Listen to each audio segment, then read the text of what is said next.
Hi, Mom. Good evening. Good evening. So we are students from CTO Malwal. My name is Elena Cataliwan and my partner for this activity are Kalen and Chabi. We have a few questions about the experience as receptionist. Hello ma'am, good evening. I am Ricalin Adante. Hello, Mom. Good evening. I am Chabi Lantimo. Hello, guys. Good evening. So before I proceed, I need to know your name and the company, also how long you've been working as a receptionist. Hi, by the way, my name is Mishka and I was recently hired at Kiwi Hotel earlier this month. Okay, so next question is what makes you a qualified receptionist? For me, I'm organized, approachable, and skilled in communication, which makes me effective at managing front desk responsibilities. Next question, ma'am. Do you have experience working in a fast-paced environment before landing this job? Yes, I worked as a call center agent before, which trained me to handle fast-paced environment efficiently. So the next question is, how would you work toward creating a good first impression for this first clients? Based on my experience, I could visit clients or guests warmly, maintain eye contact, and ensure they feel valued from the moment they arrive. So the next question is what techniques would you use to calm a challenging visitors? For me, I stay calm, listen actively, and respond politely to diffuse tension and show empathy. Next question, ma'am. What will you do if client walk in right as the phone was ringing? You're cutting in and out. Can you say it again one more time? What would you do if a client walk in right as the phone was ringing? For me, I'll politely acknowledge the client, answer the phone quickly, and the visitor right after. So the next question is, how would you stay upbeat on days you need to work long hours? I stay active, positive, and pace myself with a short breaks to keep myself or to keep my energy up. So the next question, ma'am, is how would you diffuse a tense situation between a colleague and a client? Listen to both sides, remain neutral, and calmly guide the conversation toward resolution or involve the manager if necessary. Next question, ma'am. What are the problems and challenges you encountered as a front staff member? How would you overcome it?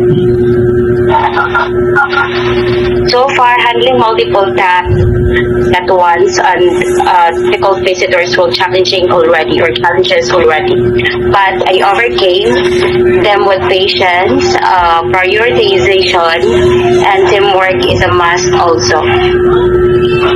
So the next question, as a receptionist, what advice can you give as students who want to work in the front office in the future?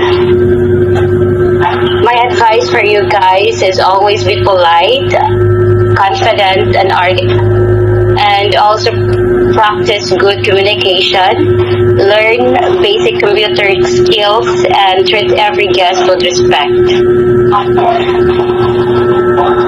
That is all the questions we needed to ask you, and we are very thankful for your time. And I was also thankful that I was given a chance to be part of your activity. And thank you so much also, and hope to work with you soon. Thank you, ma'am. Thank you, ma'am. Thank you, ma'am. Thank you. Bye-bye. Bye. Bye. Goodbye, ma'am. Bye, Thank you.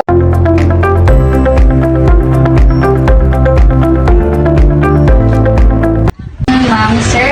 So we are a student from BSHM City Mobile Campus, and then we would like to have a interview about our subject major, which is the front office department. So, can we ask for your personal information, ma'am? And sir, can I ask for your name? Sosimo Biliari. Puwete mo yan. And then your company also. Emox Best. Okay, and the years of service in here. 2015. Pero not yet accredited during that time. What makes you a qualified receptionist? Ano mas For accredited man din sa kuwan? Tourism sa regional.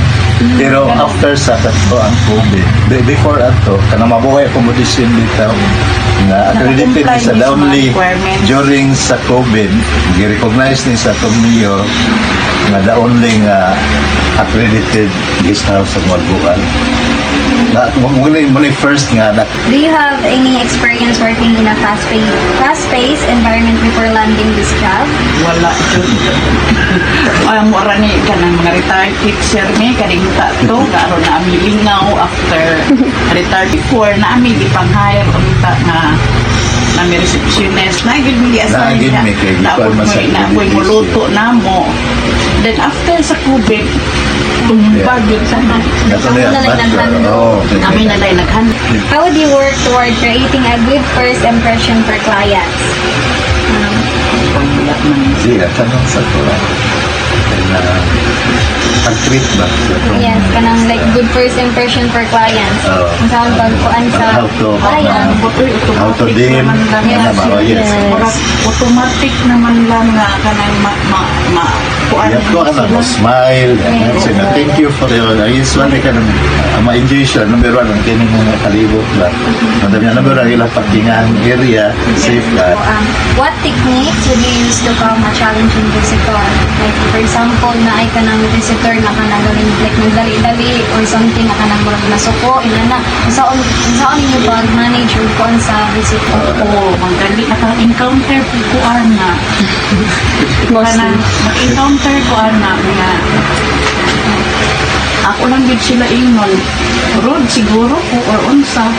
Iguang baya ko, mubo ako pasensya. O ingon ako sila, okay ka ni go to kuan and look for another accommodation. Yan na ba, something, oh yes. Kita Oo. Oo. Kay share may tip. What would you do if the client walked in right as the phone was ringing? So, I can like, there is sa inyo hamon, kuan mo, ka na online booking? Wala na karon Wala before. sa mga Or sa una? Na yan. Okay. So, and then I guess, Ako, sa encounter ko na ako siya head coach na ang kana na sa doon ako sa isa inakuha sa akin din usap pa na unahon ako patong na sa online pawato na ako sa ina namang good ka diri sa among accommodation so kami usap mo akong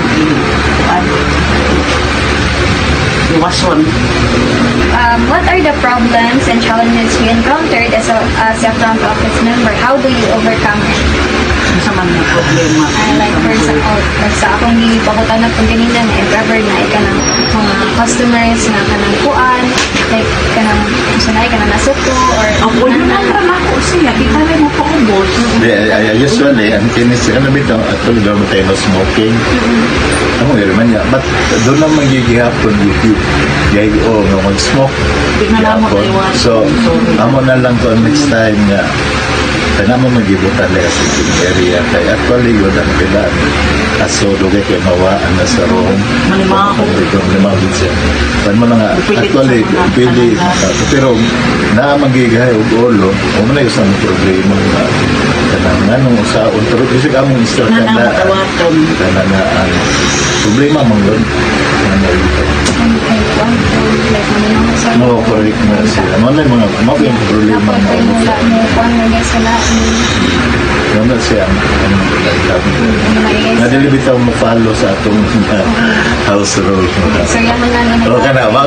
So, as a receptionist, what advice can you give us as students who want to work in the front office in the future? sa mga example. Kana example yun, attitude as receptionist na yun, yung madalisod is number one yun. Isag na akay kuan na akay Yan, sakit. smiling. Sa di kaganahan ba? Actually, biya ka na customer na. Ganahan Wala ba? bin nagmumuot. Ano nga, smiling ka, human relation. Sabi ko. Nga, basta kay, kanabi kang aron doon kayo ang imo mga lista imo. Number one yun, yung pinananas na imo ng receptionist is the human relation. Nga imong i-respect, imong entertainment ng imong guest as human, like you. That is one yun. What track yun na imo ato na imong mo smile yun ka, kasi na kayo problema. Kaya that is one yun nga ang ato na imong mga Thank you kayo, ma'am, sir. Okay. Salamat. Sumura na siya.